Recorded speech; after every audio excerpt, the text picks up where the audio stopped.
Hi guys, ஒரே பேர் ஒண்டி ஃப்ளிப்டா பார்த்து நீங்கள் தனியாக அந்த சேலஞ்சு முடிஞ்சிருச்சு. இப்போ இந்த தட்டு வைக்கிற சேலஞ்ச் இப்போ பாருங்கள். இல்லை ரெண்டுல எதையாச்சும் ஒன்று இருக்கும், அதை சொல்லணும். எனக்கு எப்பயுமே இதுதான். இங்கே பாருங்கள் சில்வர். இப்போ பாருங்கள் யார் வீட்டில் வரும் நீங்களே சொல்லு. அஃபீஸு இல்லாட்டி அஃப்ரா கமெண்ட் பண்ணுங்க. விட்டீங்க, நான் வைக்கல, எங்கள் அக்கா தான் வச்சுச்சு. இது சேலஞ்ச்.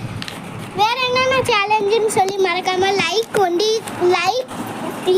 ஒன்று சப்ஸ்கிரைப் ஒன்று பண்ணி விட்டுருங்க.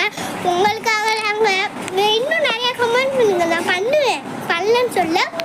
இந்த சேலஞ்சோட வின்னர் தான் ஹஃபீஸ். ஏன் நான் அஃப்ரா நான் பார்த்தேனம்மா, பார்க்காம நாங்கள் செஞ்சுருக்கோம். இதே மாதிரி நீங்கள் யாருக்கு